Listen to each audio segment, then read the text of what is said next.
यदि आप चाहते हैं आरके म्यूजिक की ऑडियो वीडियो सबसे पहले आप तक पहुंचे, तो लाल बटन दबाकर हमारे चैनल को सब्सक्राइब करें और साथ में घंटी के निशान को दबाना ना भूलें।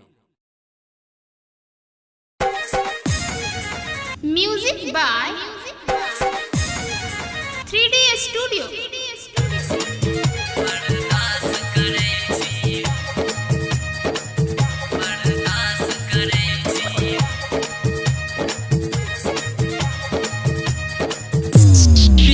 परदेश में कोना का अहाँ बर्दाश्त करे छी, पियायो परदेश में कोना का अहाँ बर्दाश्त करे छी। आबै छी घर लागे छी तब कर न एको बेर उपहास पड़ै छी, न एको बेर उपहास पड़ै छी। पियायो परदेश में कोना का अहाँ बर्दाश्त करे छी, पियायो परदेश में कोना का अहाँ बर्दाश्त करे छी।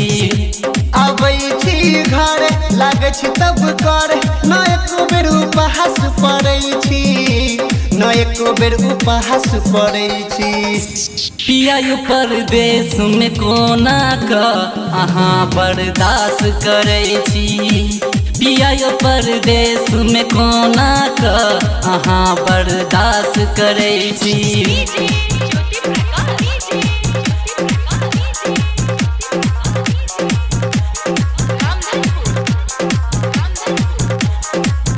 Music by 3D studio.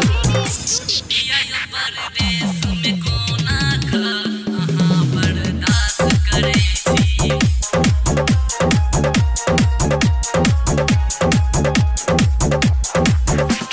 लागैया कोना सो दुनिया के चलते भूल गेलौं हमरा यो अहाँ हमरा यो। हिया के आस अहाँ तोड़लो यो सजना, बना को हमरा पराया पराया। अहाँ छी हमर प्रियतम करे छी याद हरदम, न एको बेर नींद अबैया, न एको बेर चैन अबैया। पियायो परदेश में कोना का अहाँ बर्दाश्त करे छी, पियायो परदेश में कोना का अहाँ बर्दाश्त करे छी। बर्दाश्त करे छी।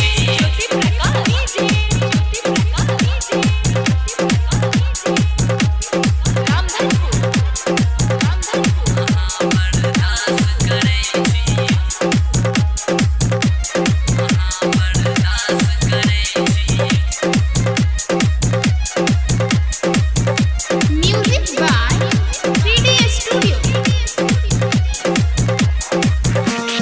बाली बिंदुलिया उड़ाबैये निंदिया, खनकैने खन खन कंगनायो कंगनायो।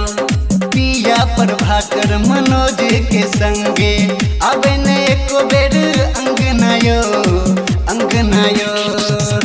कहल मन सजना जुनी सुना बुताना, न एको दिन खास बितैया, न एको दिन खास बितैया। पियायो परदेश में कोना का अहाँ बर्दाश्त करे छी, पियायो परदेश में कोना का अहाँ बर्दाश्त करे छी। आबै छी घर लागे छी तब कर न एको बेर उपहास पड़ै छी, न एको बेर उपहास पड़ै छी। पियायो परदेश में कोना का अहाँ बर्दाश्त करे छी, पियायो परदेश में कोना का अहाँ बर्दाश्त करे छी।